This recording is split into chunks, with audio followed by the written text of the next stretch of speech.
Magandang hapon. I'm Trixie Cruz Angeles for Luminous by Trixie Cruz Angeles and Amit Paglinawan. Our topic for today is the anti-terrorism bill na nakapag third reading, pumasa na po ng third reading sa Senado, Senate Bill 1083. Ito po ay nagre-replace or ina-amend, nire-repeal ang original na Human Security Act natin.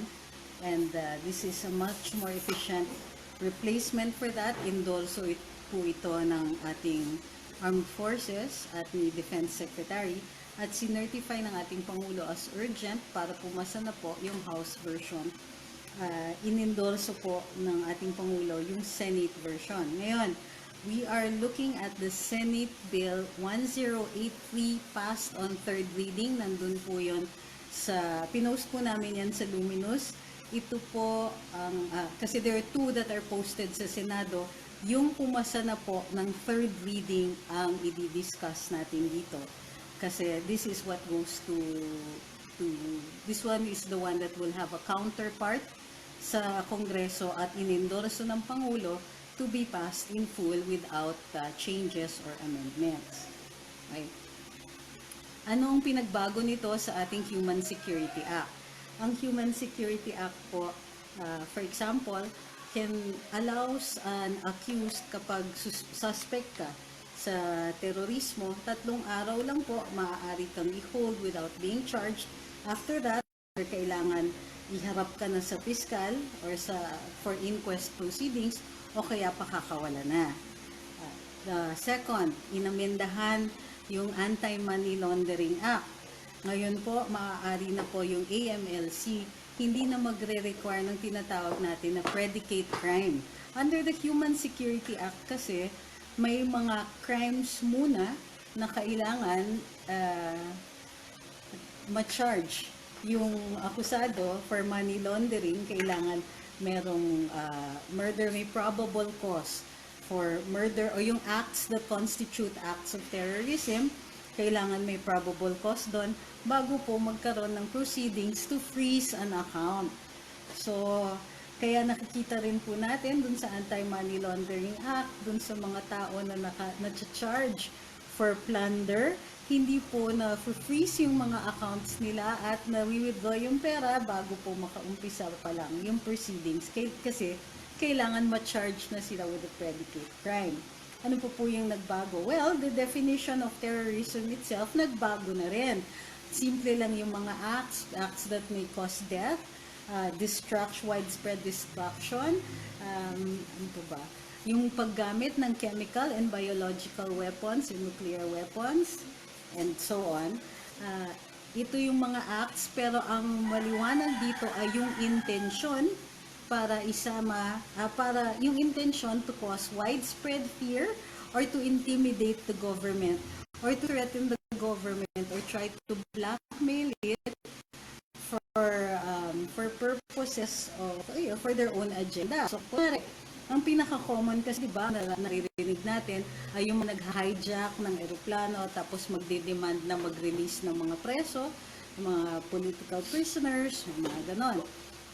Merong iba na magpapasabog, let's say somewhere, ng explosive. So whether or not may mamatay, whether or not merong nasugatan o nasaktan, yung mere act na merong sumabog, tapos may threat na o sa susunod mas malala na yung mangyayari kung gagawin ito, o kaya pinalalaganap nila yung ideolohiya nila, mag-a-announce sila yung grupo mag-a-announce halimbawa na o kami po yung gumawa nun para ipaalam sa buong mundo na we stand for a certain thing. Doesn't matter. So, yun po yung pinaka-characteristics terrorism. What else has changed? So, in definition ng terrorism, hindi na po nagre-require ng tinatawag natin na predicate crime para ikaw ay ma-charge ng terrorism. Dati, 3 days lang pwedeng i-hold ang isang suspect for terrorism. Ngayon, you can be held for up to 14 days nang hindi ka na charge, hindi ka hinaharap sa fiscal, hindi nagde-determine ng probable cause, at pwedeng i-extend yung 14 days na yon kung mag-a-apply po sa judge ng extension ng up to 10 days pa. So, for a total of 24 days, maaaring ma-hold ang isang suspect for terrorism. Okay? Dati kasi walang ganon, 3 days lang. Dati, kailangan merong mga predicate crime, kailangan merong probable cause for those predicate crimes bago makasulong pa pumunta sa terorismo. Ano pa? So, anti-money laundering. Ngayon, hindi na pwedeng yung Anti-Money Laundering Council na lang po, pwedeng mag-imbestiga even without a court order, at pwedeng mag-freeze ng up to 20 days ng assets ng isang tao if you're suspected of terrorism, or ng organization if you're suspected of terrorism. At tapos kung gustong i-extend yon, i-apply na lang po ang freeze order doon sa Court of Appeals. Okay, sandali, bakit hindi nag-charge yung aking phone? Baka biglang mamatay ito. Ano nangyari? Kasi baliktad. Okay. Ilagay mo dun sa mas sikat na socket. Hindi pwede, mamatay yung ilaw. Ayan. So, let me ask for a charger. I need a charger. Okay. Sorry, daming aside eh. Okay, so, dun sa Anti-Money Laundering Act kasi, tinanggal na po yung need for predicate crime, tinanggal na po yung need for anything else para magkaroon ng freeze assets. Dun pa lang po sa Anti-Money Laundering Council, maaari na kaagad na ma-freeze yung account ng isang tao even if there is no probable cause yet. Okay, nag-charge na. Okay. Ano pa ba? Anti-money laundering, yung extension, yung of course yung penalties, no? So mas mataas ang penalties ngayon. Naka-define yung crime. Tapos pag doon sa, you can also be charged of accessory, inciting, conspiring to commit terrorism.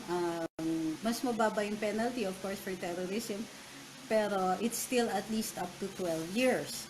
Ngayon, ang pinakalang pinoproblema ko na provision, everything else hindi ako nag-worry kasi dapat lang this, if you're going to create a law para to be able to, para may panabla tayo sa mga terorista. And remember, terrorists don't play fair. Okay? They're not going to, hindi sila magpapakilala kagad. They work in secret. Okay na. They work in secret. They work usually in what we call terror cells. Okay? Mga hindi sila magkakakilala, mahirap malaman kung sino sila.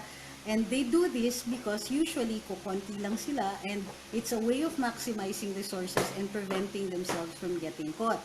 But like I said, they don't play fair, so they plant bombs, and they don't care kung ang masasaktan ay hindi military. Kasi usually we expect, yung mga military natin and police, we expect them to fight using violence. They use force against force. So ready sila. But terrorists also attack a civilian population. Because they need to do this in order to spread terror. Kaya po, very extreme din yung mga penalties na nire-recommenda natin para dito sa mga terrorists, because they don't care. Usually pag nagtanim sila ng bomba, to whom it may concern yan. They don't care kung may asawa at anak yung mapatay. They don't care if that's a 6-year-old. They don't care kung matanda na yung biktima nila. Wala silang pakialam. To whom it may concern, bahala na si Batman. So, pag nilagay nila yan, they'll put it in areas where a lot of people congregate, like airports, train stations, mga ganyan. Pagka may mga crowds, maglalagay sila dyan.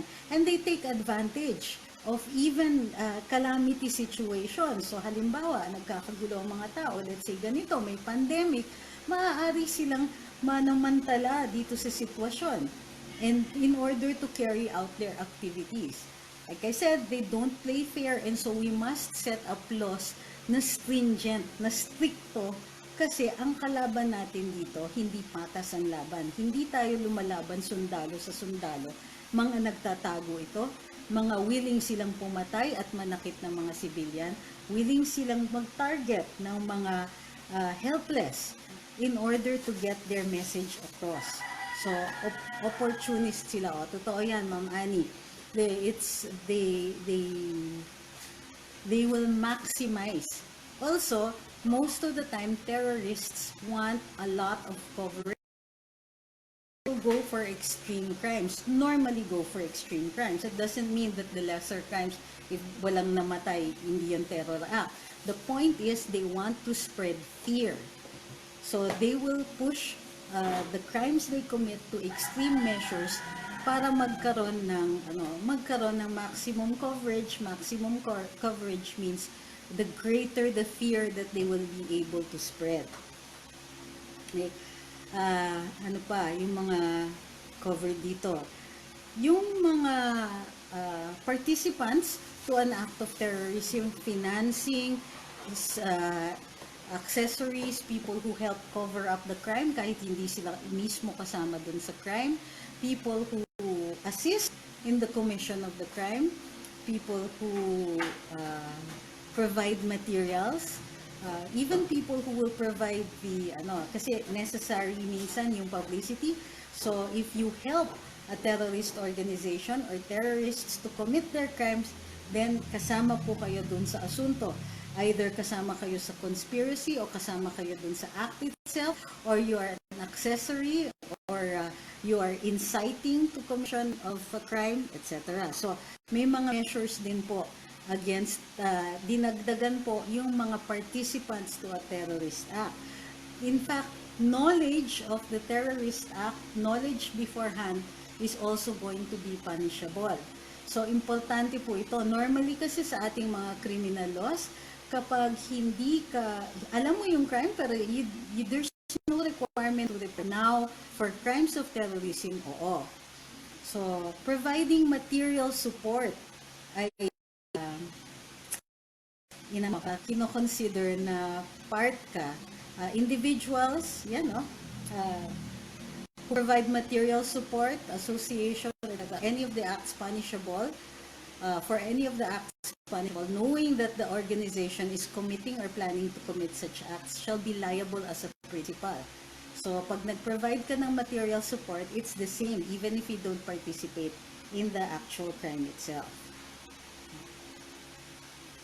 Okay. Pati foreigners who are participants to this crime will be liable for it. Ngayon, binago din dun sa Anti-Terrorism Act dito sa bago, ina-allow na po ang wiretapping. Kailangan lang po kumuha ng parang search warrant or a warrant for wiretapping sa hukuman. This is ex parte, meaning only one side is going to be heard. Normally po, ang proceedings sa mga hukuman natin, dalawang partido ang naririnig. Pero dahil sa nature ng ganitong klaseng warrant, it's like a search warrant, hindi kailangan madinig yung isang panig kasi necessary yun para makuha natin yung ebidensya. So in this case, wiretapping is going to be allowed basta mayroong procedure na in-identify dito, kailangan lang ng mga judicial authorization. Ano po ba yung mga nagbago? So, holding the definition of terrorism, the participants in terrorism, the Anti-Money Laundering Act has changed, the Anti-Wiretapping Act has changed, the period for holding a suspect has also changed, hinabaan po yung period. So, nilagyan din naman po ng mga penalties para dun sa mga mananamantala dun sa wiretapping na to, hindi pwedeng i-keep yung ebidensya at these have to be destroyed, particularly kung walang mahanap na ebidensya against the people you have wiretapped. And it is only for a limited period. Okay, mga 1 to 2 months, if I'm not mistaken. So, pagka the material falls into the wrong hands and that person uses it for any other purposes, mapahiya, for blackmail, whatever, yan po ay punishable din. Okay? So, ang pinaka-worry ko lang dito is yung threat. Threatening to commit a terrorist act. Regardless, dito kasi sa anti-terrorism bill, the terrorist act is defined through its intention. So may mga acts, destruction, death, etc. Intention is going to be important. So para doon sa mga hindi abogado, intention po can be proven. It is not just a state of mind. It becomes manifest through certain actions. So yung mga and it's difficult kasi for lawyers to explain this because most of the time it is through actions and it will depend on the situation kung paano yan papatunayan. But I assure you na papatunayan po ang intent and in most cases madali lang po. Pagka sa litigation, lawyers can do that with their eyes closed. But in the case of threats to commit a terrorist act, wala pong nakalagay na intention doon. The point being is that you should not utter threats like this easily. Para lang siyang mga bomb jokes in the airports, whether or not you intended to do the act, even if it is a joke, it is going to be punishable. I think ang purpose nito is to address yung mga madadali magbitiw ng mga threats. So, mas ang penalty nito, it is up to 12 years or 12 years imprisonment. Okay. Let's see, the restrictions, anti-money laundering. Uy, na-cover natin lahat. So, balikan natin ulitin lang po natin yung mga changes o yung mga recommendations here. The execution of this law is through the Anti-Terrorist Council. Malaki po yan, ang daming mga kasama dyan, including the National Intelligence Coordinating Agency and a lot of other agencies are going to be involved in this. So, there's a council, sila po yung mag-i-implement ng batas na ito. They can work with law enforcement agencies, they make the applications for search warrants, they make the applications for surveillance, they make the applications for freeze orders sa anti-money laundering. So, ang purpose nito is to combat terrorism. So, there's a council also that's created at itong council na ito ang magpapatupad ng batas. May reportorial functions din to, kailangan nagre-report sa oversight committees ng Senado at ng Kongreso. It also says that specific courts will be created for this purpose. I-designate ang ilang mga branches para lang dito sa mga terrorism acts. Ako personally, ayoko nang may na-identify na isa lang ang hukuman na ganun. Tataas kasi yung mga threats against those judges. Maganda yung nira-raffle na lang. Kasi dati, may mga special courts for heinous crimes at saka yung mga drugs courts. At yun ang mga judges doon parating na target for threats and acts of violence. So, hindi ko nire-recommenda itong mga special courts. Gayun pa man, let's see how it works. Posible rin namang mabago pa yung ibang mga provisions na ito. So, yun lang ang mga concerns ko, yung threats at saka itong special courts na dinedesignate para dun sa paglilitis, sa pagdinig dito sa mga crimes that are identified as terrorism or violations of the Anti-Terrorism Act. Okay, questions? Sana yung mga tanong. Nakikita yung questions. Maraming nagbabati po. Magandang hapon sa lahat ng nanonood. Uy, dami pa rin ninyo. So, yung mga nagsasabing covered din po ba yung mga posts sa FB na gustong ipapatay ang Pangulo? I think that would be covered, yeah. Kasi walang nakalagay na limitation. So, it will depend on how you argue. Wala naman nakalagay na hindi kasama ang mga nakalagay sa social media. So, yeah, if ang purpose is to threaten the government or to threaten the president, then, yeah, it might fall under terrorism or inciting to sedition. It will depend on the intention. Let's just clarify verify certain things, like nasabi ko na ito earlier on dun sa tambayan, ang New People's Army po is not yet designated as a terrorist organization. Nililitis pa po siya sa trial court. Nag-file po ng reklamo para dun sa recognition na ito. Ang DOJ, hindi po, wala pa pong pronouncement yung ating mga hukuman. So yung pagbibitiw natin na terorista yan, etc., you have to understand when it is rhetoric, meaning it's not a legal pronouncement pag sinasabi natin this is a terrorist organization. Okay? Sabi ni Mario Ildefonso Banasihan. So sad mga vloggers pa nagpapaliwanag ng anti-terror bill ni wala ka marinig sa official communication agencies ng government. Halos naglalabasan ng mga false info regarding the bill sa SOCMED at MSM pero tahimik pa rin ang mga ahensyang to. Pasalamat may mga nagpapaliwanag. You're welcome po. Sabi ng iba, ng mga konto dito, sabi ni Bambit Gerland, kahit daw nag-gather lang for a meeting or party, pwedeng pasukin ng pulis, saying illegal ang gathering, pwedeng warrantless arrest. Hindi po nakalagay yan. Maliwanag po sa Section 4 ng Senate Bill 1083 that activism, associations, rallies, etc. are not considered terrorist acts. Hindi ko alam po kung saan nanggagaling yung kanilang mga pronouncements na pati yung mga ganito, pati yung simpleng activism magiging considered terrorism. Of course not. Kasi what needs to be proven is the intention to commit terrorism. So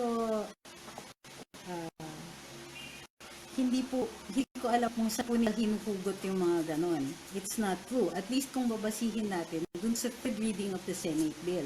Hindi ko po kasi mahanap yung House version at ang pagkaintindi ko, ang ini-endorse po ng ating Pangulo ay yung Senate bill na nakapasa.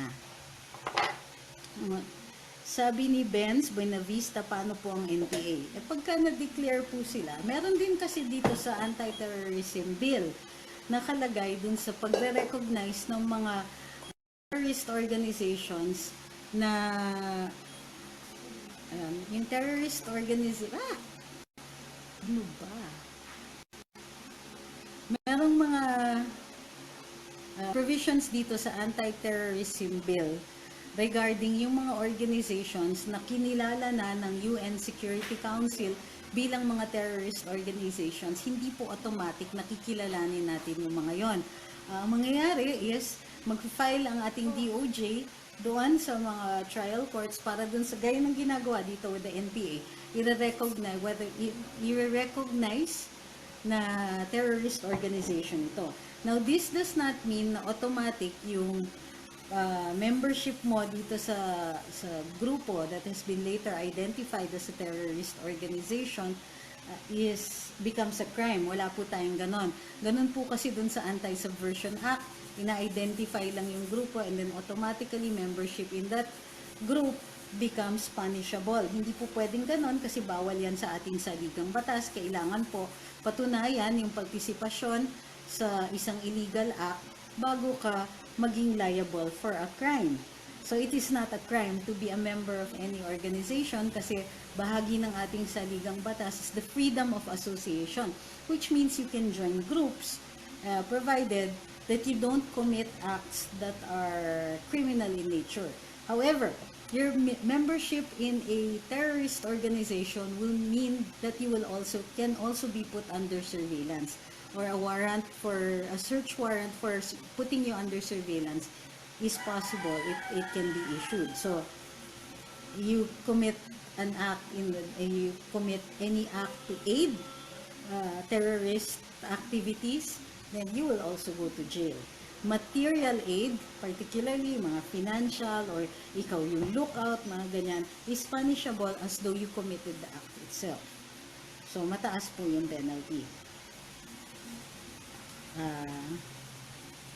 Iba po yung syndicated crimes kasi nakalagay po sila doon mismo sa ating revised penal code kung ano yung mga sindikatong ito. And in the revised penal code, usually syndicated crime means that there are 3 or more participants in it. and you don't need to prove a conspiracy. So, iba po yung appreciation natin ng sindikato. Usually, yung tinitignan natin ay yung tinatawag na organized crime. Sa atin, you don't even have to prove na organized crime. Basta merong participation of 3 or more people, then maaari ng patunayan yung syndicated crime na yon. And usually, these are things like illegal recruitment and estafa. Syndicated estafa, syndicated illegal recruitment. Sabi ni Bernie Rapirap, Supreme Court, wala pang hukom na terrorists ang NPA. Ano pala ang tawag sa mga pinapatay, sinusunog ng extort sa mga nayon at syudad? Joke only lang pala yun. You don't have to be declared a terrorist organization for you to be held liable for acts of rebellion. Bakit naman iniisip ninyo na kailangan pang i-declare sila para maparusahan sila? Yung panununog nila, those are acts of arson. If it's in furtherance of rebellion, then it will be a crime of rebellion. Ang problema kasi, na-frustrate kayo because you think that hindi sila mapapunish unless ma-declare sila. Pinapunish sila, hinuhuli nga natin sila, di ba? Pag kami encounter, pinapatay naman sila. They are considered criminals. So, why are you angry? Di ba? Bakit sinasabi ninyo, yung mga nagbibitiw, ang dali-dali magbitiw ng sinasabi, joke lang pala yung ating yung ating batas. I think that you need to be part, or you need to see for yourself that the criminal justice system does work. And if you see that there are exceptions where it doesn't work, then I would like to point out to you, these are exceptions.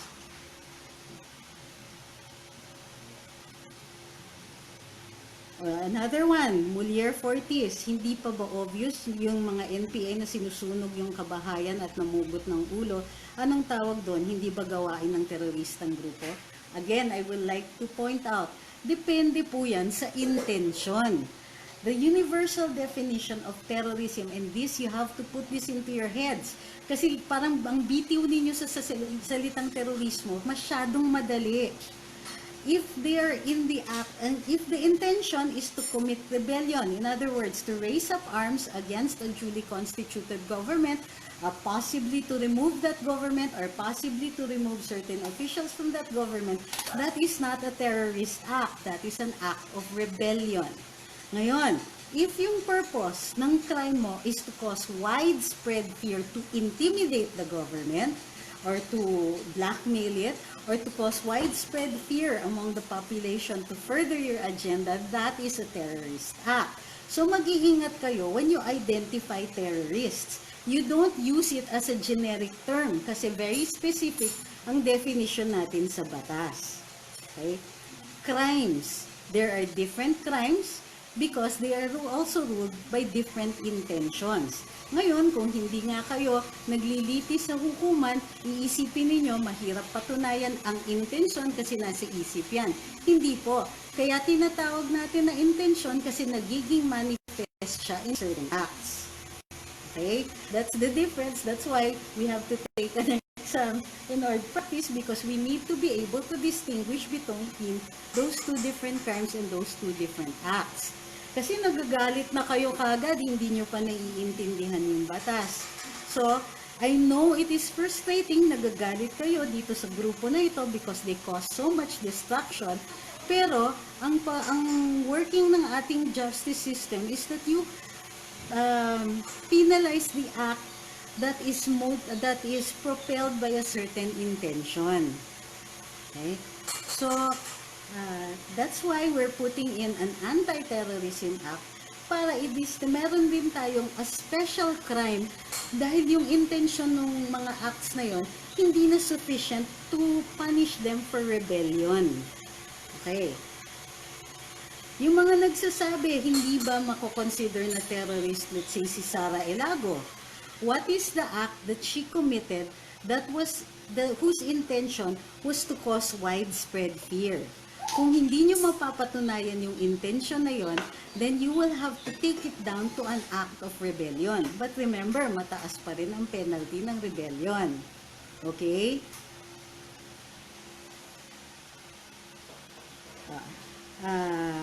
What about those media who interview members from groups who were considered terrorist groups or people who were suspected of instigating terrorist acts? Will they be placed under surveillance for doing so? Oo, because kailangan tignan natin kung meron silang partisipasyon doon sa act na yon. Kasi kung may partisipasyon sila, hindi sila innocent na ini-interview lang. Kung yung purpose ng interview is para palaganapin at kumalat yung balita at kumalat yung takot dun sa terrorist act, then baka makonsider na bahagi ka doon sa terrorist activity. So that can be good and that can be bad. Kaya nga yung reason kung bakit inaamendahan yung wiretapping act para mas mainam yung pag-gather ng evidence at yung tamang krimen ang ma-charge dito. Hindi ang purpose ng batas ay para mas madali humuli, no? Para mas precise yung paghuli.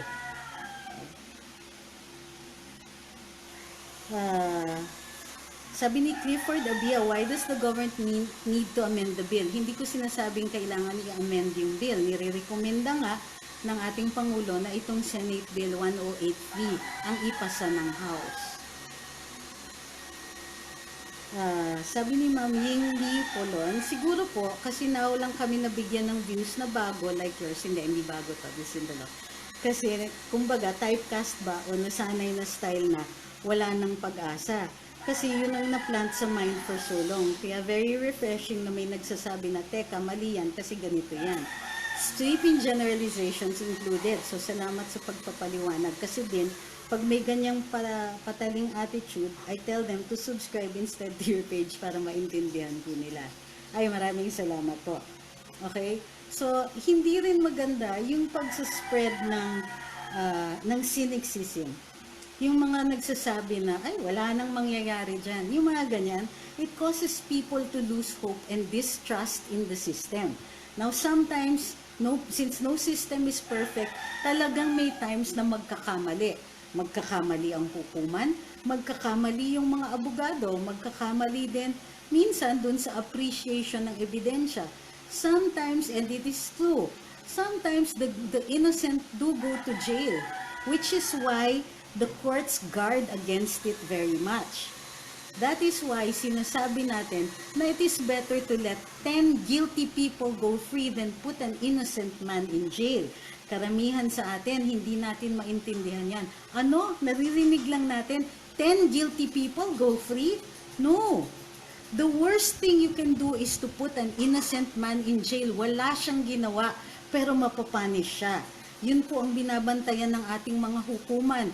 Kaya mas maigi ng mapakawalan kung may duda, kaysa yung hindi tayo sigurado na guilty. Okay? Because that is the worst thing that can happen to a man. Na wala kang magawa, wala kang ginawa, at hindi mo ma-rectify yung situation kasi nahatulan ka na. Sabi ni Ma'am Annie, agree, ang iba talaga hopeless na siya sa mga comments nila, nakakabahala minsan. Oo, you know why? It is so dangerous, it is so easy to spread distrust with the system.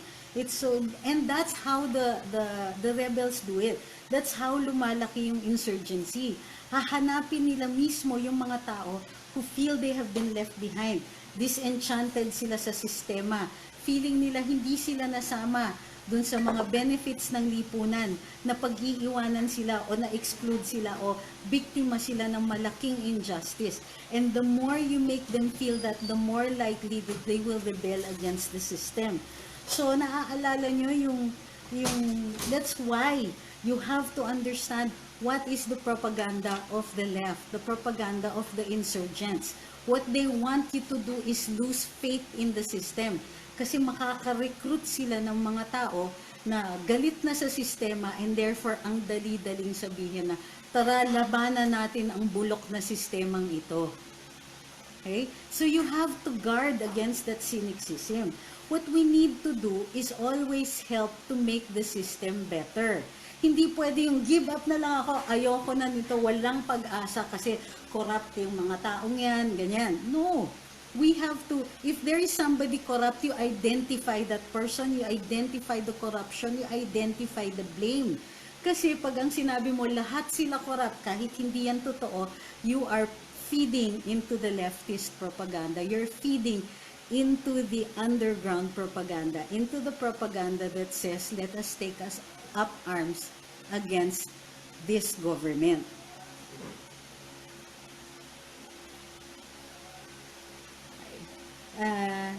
Thank you daw for, sabi ni Ma'am Nina, very clear explanation. Sabi ni Patrick, question lang, what are some misconceptions about the bill and why are people against it? I was hoping that you guys tell me. Ang nakita ko lang kasi yung mga nagsasabing, hala, ang activism pala, punishable na. Hala, yung, magkakongregate lang kayo, considered na act of terrorism na. Hindi, maliwanag yan dun sa section 4, intent rules. So, kung meeting kayo, kunwari, ang meeting ninyo, para pag-usapan lang, let's say, halika, pag-usapan natin ang impeachment ni Leni Robredo. Kunwari lang ha, is that an act of terrorism? Hindi. Or what if we're talking about filing charges against somebody else? What about, we're talking about gathering evidence against certain people? Would that be considered a terrorist act? No.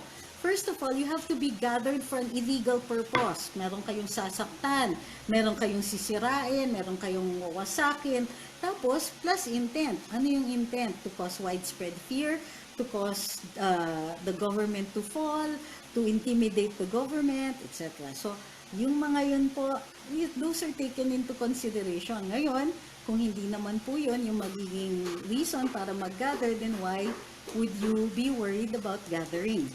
Diba? Sabi ni Ruel Abenes, totoo bang pag naipasa ang anti-terrorist bill, bawal na murahin ng mga politiko? Ang bawal is to threaten anybody with acts of violence that can be considered as a terrorist act, regardless of intention. Yun po ang nandun sa threats, I think section 5 or 6. So, that's why I was saying earlier, ito yung isa na kailangan yata natin i-refine pa o bantayan para hindi siya magiging oppressive sa freedom of speech. Paano yung pinangalanan mo ang public officials with regard to certain acts but based on news or hearsay that would be considered as an intent or activism? Hindi rin po. That's freedom of speech. Remember, maaari tayong mag-criticize sa ating mga government officials at mataas po ang evidentiary requirement for them to be able to call you out for libel. So, yun ang binabantayan natin, libel. Hindi po bawal yung mag-criticize ng ating mga government officials as long as hindi siya malicious. Ano yung kailangan na maging malis dyan? Pag alam mong hindi totoo, pero sasabihin mo yon. Pero kung meron kang basis, remember that news reports are hearsay. So kung nagbase ka ng opinion mo, doon sa nabasa mo sa news report, hindi po yan terrorist act, hindi po yan threat, at maliwanag po na threats ang nandito sa Senate Bill 1083. Okay? So don't worry about that. We are allowed, and in fact, it is part of our obligation to call out our government when it makes mistakes. Walang perfect. So, lahat dapat libre ang mag-criticize. Now, sometimes we will make mistakes. Kung ang mistake natin hindi naman deliberate at may good faith naman, walang malis, then you should not be worried that you committed a crime. May gusto makakita kay Mikey, tignan natin kung papayag siya. Mikey, kami hindi. Okay, yan. Ang sungit! Ang sungit. Ayaw magpaano. Yes, this is Mikey. Ayaw niya magpalambing ngayon. Suplado siya eh. Okay. Para makita niyo na si Mikey. Watching from Saskatoon, Saskatchewan. Hi, si Sir George. Saskatchewan. Sabi ni Cyrus and Celan, tatawa nga po ako kasi I've been reading the post of my friends saying that activism and mass protests. Then, kung tinatanong ko kung ano yung basis nila, they say they shared Rappler's junk terror bill petition. Kailangan po nakalagay kung anong specific provision ng bill. Pero, ang feeling ko masyadong maaga, baka nag-umpisa lang sila dun sa junk terror bill bago pa umabot dun sa third reading. Kasi ang binabasa ko po, yung nakalagay dun sa Senate website, Senate Bill 1083 third reading. So, yun po. Yun po ang ginagawang basihan natin for this review. Kung yun po ang maipasa at yun ang sinasabi ng Pangulo na ini-endorso niya dun sa Kongreso, then, well, very good. Kasi ang concern ko lang naman is yung special courts at saka yung yung threats masyadong malawak. Yes, Mikey is a very black cat. Nasa ba si Mike? Where's Mikey? I can hear him. Where is he? Here with me. Mikey's with you? Yeah. Okay. Ano pa ba?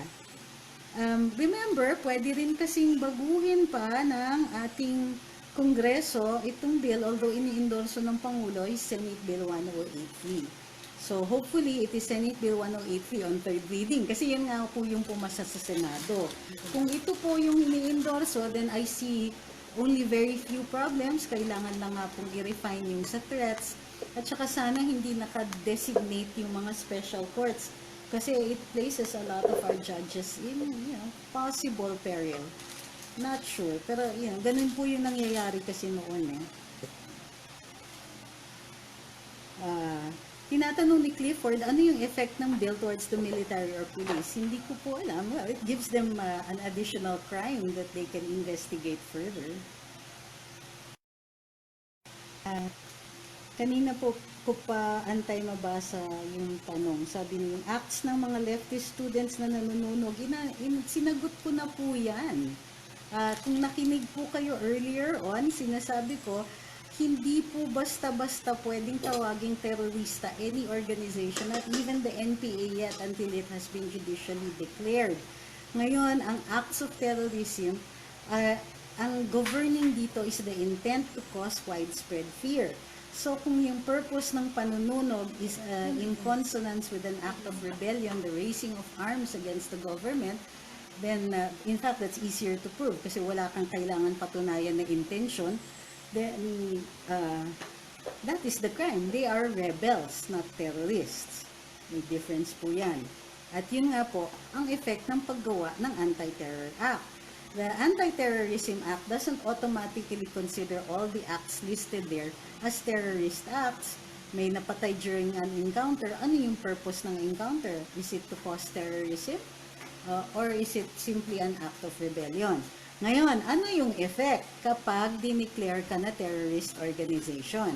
Ma-establish po, magiging presumption yung intent to cause widespread fear. Ngayon, on the defensive na yung organization to disprove that the acts were terrorist acts. So, nababaliktad yung burden of evidence. Paano po pag minors nag-commit ng acts of terror, can KICO law be applied to them? Depends on how minor is the minor. At 15 po, if you're acting with discernment, then i-consider pa rin. Ganito, kung minors, it should be, but it's not the case, considered aggravating against the people who use them. Yun yung kulang dun sa batas ni KICO. Ni Senator Pangilinan. It should have been considered an aggravating circumstance against the adults who use children. Please take note that I am in favor of the Juvenile Delinquency Act. Hindi ako against it. Yung sinasabi ninyo na, ayan, kasi ginagamit yung mga bata para mag-commit ng crimes, bakit yung bata ang kinagagalitan nyo? Hindi ba dapat nagagalit kayo dun sa mga adults who know what they're doing and get away with it? Ngayon, a lot of the misconceptions of the Juvenile Delinquency Act are as a result of the failure of the PNP to completely execute the law. Kapag there is a minor in conflict with the law, kailangan i-turn over yan sa DSWD. Pag kulang ang facilities, they usually return to the parents pero dapat binabantayan ng barangay. Dahil po hindi masyadong na-appreciate itong mga finer points ng batas, it doesn't work. Okay? Pero it is not the fault of a minor because the decision-making capacity of our brain, according to the psychologists, hindi po basta ginawa yung batas na yan, is still imperfect. Kumbaga, wala pang capacity to make decisions the way an adult can make a decision. Okay? Some people say, sabi ni Verdadero Sambuangueno, what is disconcerting about the bill is the implementation. They say it does not guarantee enough safeguards from abuse that will implement it. I think that's putting the cart before the horse. How do you know? What is it in the law that automatically says to you it's going to be abused? Ang daming ang safeguards. You can't wiretap without a warrant. You cannot freeze an account without the AMLAC, and it's only for a limited period of time. You cannot hold beyond 14 days without going to court for an extension of 10 days, and beyond that, hindi na pwedeng i-hold. Okay? Ano yung kinatatakutan nila? Ako, if I was going to be worried, I would worry about things like manufacturing evidence. Pero, nakuhuli po yung mga ganyan. I suppose, if you were, and ako, I have been a defense counsel for most of my life. My worry is that the state gets more powers, but that's what the lawyer is for. Your defense counsel stands between you and the vast powers of the state. Moral of the lesson, get a good lawyer, don't commit crimes.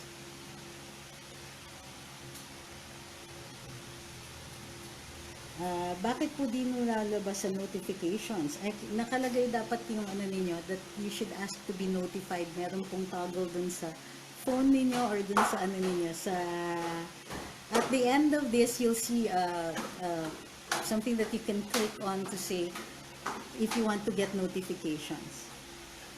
Sabi ni Joanna, may difference sa terrorism and rebellion acts. I'll keep that in mind.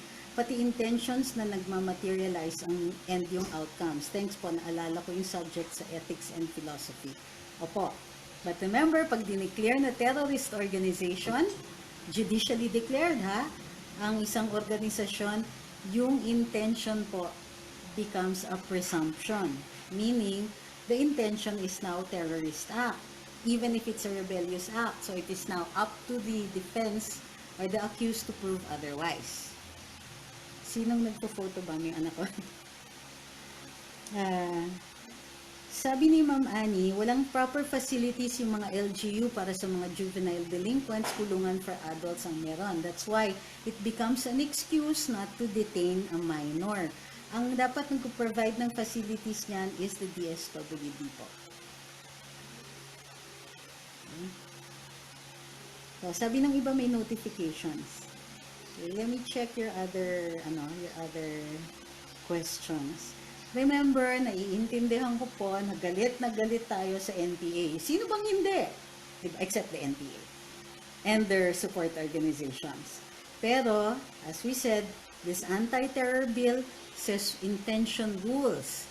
So, the intention has to be to cause widespread fear, etc. As we noted, to blackmail the government, to intimidate the government, to try to get concessions from the government, or to cause the population to fear them, etc. Sabi ni Mulier Fortis, kaya nga yung mga solons gumagawa ng batas, walang facilities, basta na lang makagawa ng batas. Agree. I think that the Juvenile Delinquency Act must be amended so that hindi pwedeng pakawalan. If you are in conflict with the law, i-detain ka in a facility for juvenile delinquents. Ililitis pa rin yung kaso. Pero, hindi siya magiging parusa. You are going to go, and that's actually what's going on. Dapat, kung sakasakali, a minor is found guilty of a crime, hindi dapat automatic na pakakawalan, pero you should be held for rehabilitation until you reach the age of majority. Ganun po sa US. Tapos, your records are sealed after you turn 18 para kasi those crimes that you commit when you are a minor, unless you're so smart that you're qualified as an adult, i-erase yan because nga kinikilala yung incapacity pa to make informed decisions. After 18, fully responsible for your own acts. Mas gusto ko po yung gano'n na batas. Imbis na, ay, under 16 years old yan, automatic pakakawalan. Patay. Diba? Especially, yung bata in conflict with the law na, ginag-alam na ng mga pulis na ginagamit ng sindikato, isusoli pa ba natin dun sa mga criminal organizations? Di ba dapat hindi na? Dapat dinidetain yung bata. Dapat dinidetain para ma-rehabilitate, para may pag-asa pa yung bata na yon, and to take them out of the danger of criminal syndicates. Tandaan po natin, hindi po lahat ng mga pamilya are ideal families, kaya nga po marami tayong batang kalye. Kasi umaalis sila from abusive homes or homes that cannot provide for them. Hindi natin gustong parusahan ang bata na halos na parusahan na dahil ganun yung pamilya niya. Kailangan bigyan natin ng pagkakataon ng mga batang ito, but they will fall into the hands of criminals. So what do? As soon as we have a chance, we take them away from that. Yun po dapat ang mindset natin. Take them away from the dangerous situations. Tinatanong ni Ruel, ano yung nangyari sa kaso ni Franz Castro? Undergoing hearings pa po. Mabagal eh. Sabi ni Ma'am Annie, correct. Kung papakawalan mo yung bata without any correction, edi nag-create ka na lang ng criminal. Correct. Diba? Madalang yung mga questions, ha? Sabi ni Vaycar, lawless violence in the USA committed by hooligans posing as protesters has come to the point that they are shooting law enforcement officers already. If something similar happens here, is that terrorism? As we said, ano yung purpose? Kailangan yung intent. Ano yung intent? Gusto ba nilang magnakaw? Kasi kung yung purpose noon ay simpleng pagnanakaw, robbery ang tawag dyan. Kung organized yan, may conspiracy pa. So, yun po yung ang i-determine. The intent will determine kung ano po yung crime. Ngayon, kung ang purpose noon rebellion, gusto mong ipabagsak yung gobyerno dahil galit kayo sa gobyerno, galit kayo sa mga polisiya nito, either rebellion nga, out and out rebellion, or it becomes, ano pa ba, kung sumisigaw ka lang, nagrarally ka lang dun sa kalye, you incite people to remove certain government officials, inciting to sedition. Diba? Sabi ni Ma'am Ana Descartes, takot na parang bakit po mukhang takot at napakalaking pag-aalala ang nasa katauhan ni General Carlos Zarate, Representative Carlos Zarate. May itinatago ba siyang hindi natin nalalaman? Well, we cannot presume that. Bakit po kahit alam na ng mga kinatawan ng Kongreso ang buong pagkatao ni Zarate at mga kasamahan niya na rebellion grupo, ay walang ginagawa ang pamunuan ng House of Congress laban sa mga ito. At saka poker face itong si Zarate habang nag-speech sa plenary against the terror bill na alam naman ng lahat ay totoong nag-exist ng terrorist group nila. As we said, we cannot say that they're a terrorist group yet kasi nga wala pang judicial declaration. As far as you know, they are a rebellion. Okay, they are committing acts of rebellion if they raise arms against the duly constituted government, or in the case of some people, they fund the rebellion. So, part yan ng conspiracy. So, alam kong galit kayo, pero with the anti-terrorism bill, if it gets passed, you can't just call anybody a terrorist. What will govern is intent. Okay? Iba po ang rebellion, iba po ang terrorism. Meron din kasing catch-22 yan eh. Pag sinabi na, if the intent is to cause widespread terror, tapos ang sagot natin, I will not be intimidated by a terrorist group. Is it still an act of terror? Yes, it is. Kasi intention nila, whether matakot tayo o hindi is irrelevant. But if their intention was takutin tayo, then it becomes a terrorist act. Sabi ni Marco Epifanio, sobrang linaw naman talaga ng anti-terrorism law sa kasamaang palad dahil minsan di nagbabasa mga tao at nadadala sa takot, kaya masyadong sumobra ang reaction nila. Hindi, yung iba kasi hearsay babasihin nila, ay sabi ni ganito, sakay naman tayo sa lahat ng ganun. Kaya nga pinopost natin yung bill. Nakapost po dun sa albums ng Winus yung bill, yung Senate Bill 1083, para anybody can read it. Okay, sabi ni Vekar, thank you for clarifying it. The keyword is intent. Opo, always intent parate. So, yung mga online, if the intent is to grievously malign the president, ano bang tawag doon? Scurrilous libels against the president para matanggal siya from office or to cause people to lose trust in him, that is inciting to sedition. So, tatandaan niyo po yan. Kaya nga po biglang may mga nagugulat dun sa ating mga oposisyon na, bakit kinakasuhan kami? Hindi nila alam na when your freedom of speech goes beyond mere criticism and goes into scurrilous libels, ibig sabihin malicious na yung pagsasabi. Yung halimbawa, yung mga ano ba to? Yung mga characterization ng presidente na berdugo, mga ganyan.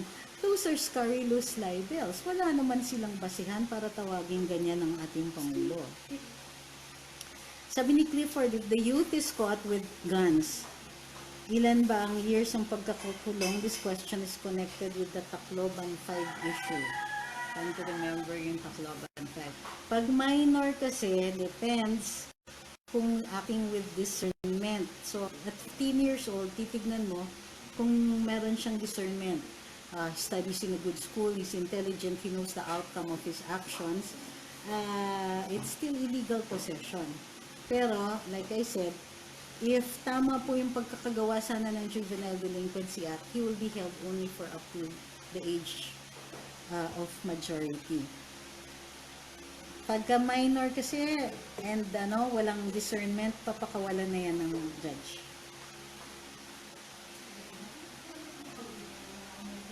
So,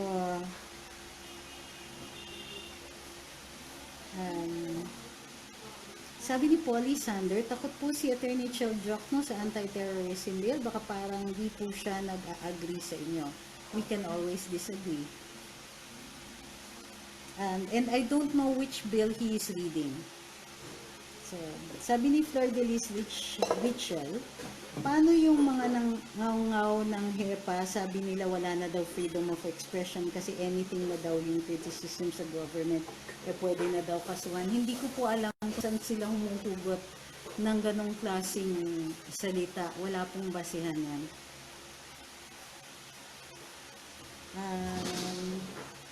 Sabi ni Ian, ganyan naman talaga sa umpisa, exad siyang reaction, daming tutol, tapos biglang mababasa yung bill, tatahimik bigla. Totoo yan. Karamihan kasi, or pinangungunahan nila, nag-worry na sila pagka naipasa, kasi syempre, dinumero na ngayon ng mga galaw nila.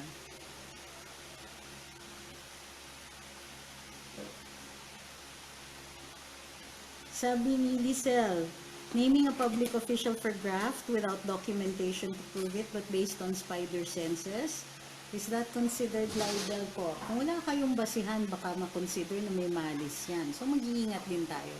Hindi basta-basta magsasalita ng ganun. Oo, importante yung spider senses, pero importante ang ebidensya.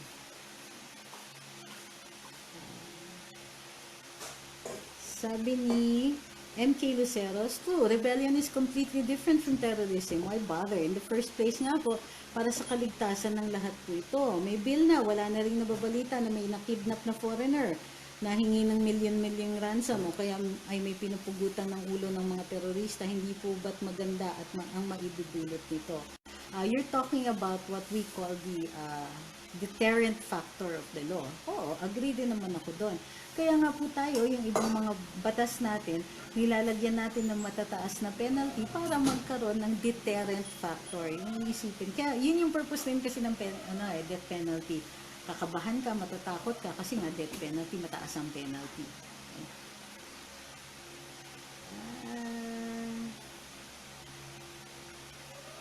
Sabi ni Arnel, di makali ang batas naman ginagawa para sa lahat, bilang sa isang grupo, kaya wag sana mag-alalang mamamayan. Correct. Sabi ni Popoy Azignal, ba't mas mabilis pa yung kaso ni Maria Ressa at ABS-CBN kaysa kay Trillanes, ang tagal makulong? Kasi nga, may pending issue sa Korte Suprema. Sabi ni Verdadero, pwede po bang magpatawag ng Kongreso about issue ng red tagging? Kasi marami pong party list na tagged as left-leaning. Red tagging is what you call, ewan kung bakit red tagging. Red baiting kasi yan dati. Okay, ganito. Yung pagtatawag na komunista ang isang tao isn't exactly red tagging. Red tagging means you identify the person, well, of course, as a communist at a time when communism was considered illegal. Ang sinasabi ng ating mga makakaliwa o mga komunista, pag tinawag silang komunista o tinawag silang NPA, it might incite people to harm them or to kill them, given nga na maraming galit sa mga insurgents. Okay. Please remember several things. Number one, it is not illegal to be a communist. It is illegal na kung gagawa ka ng krimen in furtherance of your belief in communism. Halimbawa, magko-commit ka ng acts of rebellion, mamamaril ka, papatayin mo yung mga sundalo, or susunog ka ng cell towers or ng farm equipment, di ko alam kung bakit. Pero as furtherance in the acts of rebellion, yun po ang illegal. Pero kaya nga, it's not correct to say, oh, komunista yan, tapos you hate them gagad. It's not illegal eh. Sige, maniwala kayo in an outdated economic theory. Fine, di ba? Only means you haven't moved on. Ang dami ng mga dating komunista na nag-move on na, kapitalista na sila ngayon. They're left behind, okay? But it's not illegal. Pero pag gumawa ka na ng krimen, dahil sa paniniwala mong yan, yan na yun. Rebellion na yun. Okay, so yung tinatawag natin na mga communist fronts, kaya nga po, ang hinihingi ng NTF-ELCA ay makaprovide tayo ng ebidensya that they fund the armed insurgency. Then they can become criminally liable. Pero simply believing in communism makes you baduy but not illegal. Okay? Sorry, I don't mean that in a serious sense. Marami tayong mga kaibigan na naniniwala pa rin na in that economic theory of communism. Fine, doesn't work. Even China doesn't practice it in the strictest sense anymore. So, distinguish po natin ha. Pwede natin kasing sabihin sa kanila, anong red tagging ang sinasabi ninyo? Pinagsasabi ninyong red tagging. Di ba communism is not a crime? Oh, if I call you a communist, would that be red tagging? Di ba? If I call you an NPA, that would be red tagging. However, being NPA is illegal, di ba? Just because I call you that doesn't mean I've called you a criminal. And you have to protest against it. You have to tell me, hindi po kami NPA, but I don't see anybody who has been accused of being NPA as saying, hindi ako NPA. It's important kasi natanggihan to establish na you think that it's wrong to call you that. Sabi ni Clifford Abia, why can't the government stop communist propaganda? Mas madaming na-attract ang youth na mag-rebel.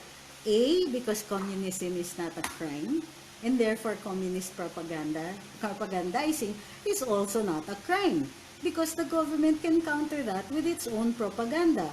You fight speech with more speech. You fight misinformation with more information. Again, I will keep repeating this. Communism is not a crime. Kasi iniisip ninyo, walang ginagawa yung gobyerno tungkol dun sa mga ilang mga taong to, ganyan. May komunista yung mga yan. Ulitin ko po, communism is not a crime. Communism is possibly an outdated economic theory. And so if you subscribe to that, you may be considered outdated, but you're not committing a crime. Okay? When you commit acts that are criminal, such as killing, burning, even things like a libel, in scurrilous libels, which is inciting to sedition, that's when it becomes a crime. So, you think kasi na simply being a communist is bad.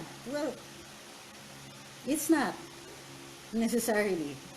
an ideology, it's an economic theory, it's many things, but it's not a crime.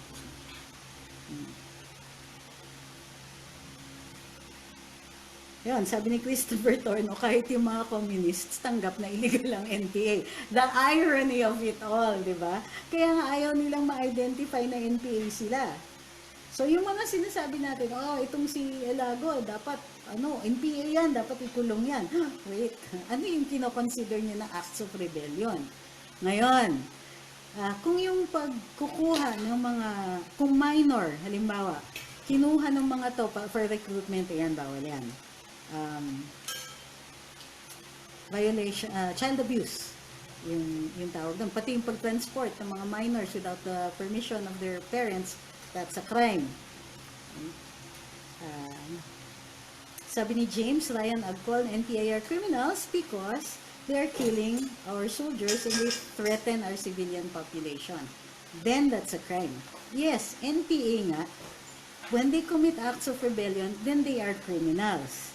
But if you just simply believe and you consider yourself a communist and you're sitting in one side or being a keyboard warrior, then that is not a crime. Okay? Sino yung photobomber ko na? Ay, nakakadalawa na kayo, ha? Tatlo pala kung ika-count natin si Mikey. Ay, wala, natutuwa yung audience pag nagpo-photobomb kayo. Hello! Here, Ronan. Can you come by and say hi? You say hi to people. Really? Why? What have you been doing? Di daw mukhang fresh yung anak ko ngayon, so hindi mo na siya magpapakita. Photobomb lang. Sa tinatanong ng hindi ko mabasang pangalan, question, are children of former NPA considered terrorists? Of course not. Okay? For anybody to be considered a criminal, there has to be an act that is illegal. Okay? When is there a crime? When there is a person with sufficient age and discretion, meaning adult ito, okay? Hindi, may nasa sariling katinuan. Magko-commit siya, there is a law against certain acts. That act was committed, and there was an intention to commit that crime. That's when there is a crime. But when you were born of criminals, you haven't committed yet a crime. Okay, last two questions. Baka matulog na kayo. Sabi ni John David Pedrosa Magallanes concerning communism, may tendency kasi na pag-tag ka as communist, na-define na din as terror group dahil NPA. Paano po pag the state accused someone as NPA ka dahil you criticize the government? Paano yung relative sa anti-terror bill? First of all, like I mentioned earlier, hindi po na-declare na terrorist organization ng NPA. Ngayon, assuming that it is considered a terrorist organization, what it establishes is intent, or it makes a parang presumption that there is some kind of intent when you commit a terrorist act. So, mas madali nang patunayan yung intent. Ngayon, if you were accused of being a member of a terrorist group by itself, it doesn't establish the crime of terrorism. There still has to be an act. Pinatay, may sinaktan, nagtanim ng bomba, nag-cause widespread destruction, gumamit ng nuclear weapons, gumamit ng biological or chemical weapons, etc. Dun sa acts ng mga enumerated. So you have to have an act. Ulitin ko po. There has to be a person with sufficient age and discretion. Merong batas against that certain act. That act was committed and there was an intent to commit that act. Okay? Pagka wala po yung apat na yon, walang act, walang batas, walang intention, walang sufficient age and discretion, walang crime. Okay? Tinatanong ni June Bacala, is the terror bill the same as the US Patriot Act? Hindi po. Sa US, walang warrant na kailangan para i-wiretap kayo under their Security Act. Pero nag-expire na yata yung batas nila na yan. Paano yung taong nagsuot ng t-shirt na NPA ako? So, paano yung nagsuot siya at walang crime? Free to walk around and not holding? Yeah. Yeah, even if the NPA was declared a terrorist organization, if there is no act, what are you going to arrest him for? Yun nga yung sinasabi ko, wala ng Anti-Subversion Act.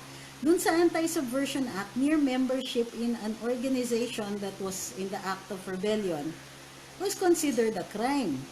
Ngayon, hindi po ganun yun. Requirement po ng due process ng ating saligang batas na for you to be considered a criminal, you have to have committed an act that was illegal. If you're walking around in a t-shirt that says NPA, what is the illegal act there? Walking around is not a crime. No, itong Boy Olea, sabi niya communism is not a crime, but promoting it is a crime because its intent is to destabilize the government. Of course not. It's a free marketplace of ideas. We can promote socialism. We can promote or propose communism. We can propose capitalism. We can propose any kind of ideology because we must be able to talk about it. That is part of our freedom of speech, the freedom to exchange ideas, the freedom to even publish these things. It doesn't destabilize the government when you talk about communism. That would be a very weak government if just by talking about communism without committing an act against the government, and you would already consider that a crime. No. No. It's not. And it is not punishable under any law. Be clear about this. You have to be very, very clear about what constitutes the crime here.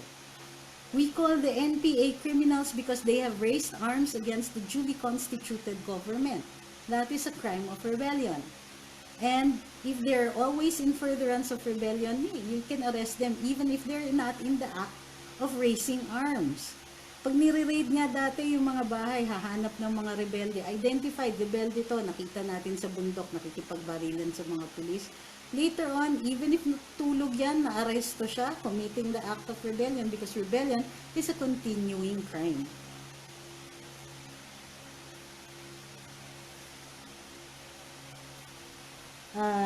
Ano po ba daw ang meaning ng CCP? The Communist, no, CPP po. CCP, Cultural Center of the Philippines po. Alam ko po yung NPA, dito po ang NPIN, no permanent address. Di po ba crime yung pagsusunog ng businesses? Di nagbigay sa NPA. Yung paghihingi nila ng pera sa probinsya, pag di binigay, sinisira. Opo, crime yun. Kaya nga po illegal kaya nga po inaaresto yung mga rebelde. Ano yung mga other crimes? They can also be charged with common crimes kasi minsan mas mataas ang penalty. Kakasuhan sila ng arson, kakasuhan sila ng rebellion, kakasuhan sila ng malicious mischief. Bakit tinatanong mo, hindi po ba crime? It's a crime, yes, but it's not a terrorist act yet. Kasi, wala pang declaration. Well, under the Human Security Act, pwede, if yung purpose nga niya is to cause widespread fear. Again, intent. Kung ang intent mag-extort sa inyo, edi extortion nga yun. Diba? Threats or rebellion. Threats in pursuance of the rebellion. Loud. Sabi ni Polly, pag na-meet yung 4 na conditions, guilty ka sa criminal act, only you will be arrested, not the entire group, kahit NPA kayo pare-pareho.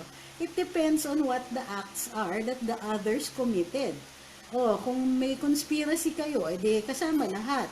Kung wala, even if they knew of your crime, without the Terrorism Act, then wala. Only those persons who committed the act. Ayan, sabi ni Baker, you can walk around with NPA ako t-shirt and you'll be okay unless you stole the t-shirt. Agree. Pwede kang sabihan na pag may nakita ka ng may-ari, oh, t-shirt ko yan, and he rips it off you, that's perfectly acceptable. Huwag mo lang saktan. Sabi ni Flor de Lis, di po ba siya redundant sa ibang laws na meron tayo? Hindi po. Nire-repeal nga po natin yung Human Security Act. How about giving support and money to the NPA? Aiding and abetting. So, magiging considered in the act of committing rebellion. Pa rin yun. Rebellion pa rin yun. Sabi ni Clifford, ba't ang daming youth nakikisakay sa issue ng anti-terror bill? It's easy lang kasi it's social media. Ang daming nagkukomento. Nung tayo yung mga bata, walang social media. Nagkukomento naman tayo, pero tayo-tayo lang, walang nakakaalam. Ngayon, may social media, ang daming nakakakita. Let them participate. Alam nyo, ganito lang ang ano ko sa mga kabataan natin. Let them make their mistakes while they're young. Sure, they'll probably think, oh, tama itong ginagawa. In the same way na dati, akala ko okay si Cory. Dati akala ko tama yung EDSA patid, EDSA dos. Oh, tama lahat yan. Ngayon, we know better because we have the perspective of history. We know that, oops, diba? But we had time to make mistakes when we were young. I think we should allow them to make their mistakes now. Allow them to care. Kasi para sa kanila, they think that they care by learning about the goings on in government. Ngayon, kung madali silang ma-convince ng ilang mga tao dito, given enough time and enough evidence, they will be able to see things the way we see them. Give them time. Give them time to learn. Ako kasi nagtuturo ako dati. So, you let your kids make mistakes while they're young and they have time to not just correct themselves but to learn from that experience. Huwag po tayo masyadong madali magalit sa kabataan natin. Rebellion is part the youth culture. Pag bata tayo, it's so easy to rebel, to question, because that is the time when we do. You question our elders kasi hindi pa natin makuha yung benefit ng experience nila when we're young. And then when we have perspective later on, that's why we realize, oy, mali pala. And you also have to examine yourselves. Bakit ganito na tayo mag-isip? Kasi we have the benefit of experience. We have the benefit of the time that has passed where we had more time to study, more time to learn, more time to be exposed to other ideas. Ang kabataan, hindi pa nakakaabot din sa ganun na punto. Let them learn. No need to get angry at them. Pero, tama naman na suwayin natin dun sa wag silang mag-commit ng mga paglalapastangan sa batas. Sabi ni Ma'am Annie, naku, para kang si Lola ko. Sabi niya sa tatay ko, hayaan niyo yan, wait for her, nakagatin niya yung elbow niya para madala. Diba? Some kids learn by experience, some kids learn dahil nasabihan lang sila. So, yung energy that is spent getting angry at the youth. A lot of them, they have to go through it. And I think we should let them. I think that sometimes you have to admit, sometimes they have the energy to be right also. Let them be right. Let them be wrong. As long as they're not committing any crimes. Let them be. Ganun din po. Mga salungat ng mga idea na nakita natin. Para hindi masasabi nating mga katunggali, mga oppositors ng gobyerno. You're free to criticize and to oppose. Nasaan dyan yung sinasabi niyong dahas? Nasaan dyan yung sinasabi niyong oppression? Hindi naman po kayo pinipick up ng dati yung panakot sa minhala, nagsalita ka ng ganyan. Mamaya, na yung PC, kinakatok ka na sa pintuan para arestuhin ka. It's what we call democratic space. Bigay po natin sa kanila yan. Bigay po natin kahit dun sa mga katunggali natin. Kasi that is the very argument against their argument na, di ba? It's the best evidence dun sa sinasabi nilang oppression. Di ba? The fact that we let them just talk. We let them because they're part of the democratic space also. Maraming salamat sa pagsubaybay dito sa live natin ngayon. It's more than an hour. Maraming salamat sa lahat ng nag-like and share. Para dun sa hindi pa nag-like and share, like and share naman po tayo. This is the exclusive copyright of Luminous by Trixie Cruz Angeles and Ahmed Paglinawan. We don't give permission to reproduce, but feel free to like, share, follow, and share again. Maraming salamat po. This will be uploaded later on sa YouTube channel namin. Maraming salamat po. See you tomorrow on Karamdaman.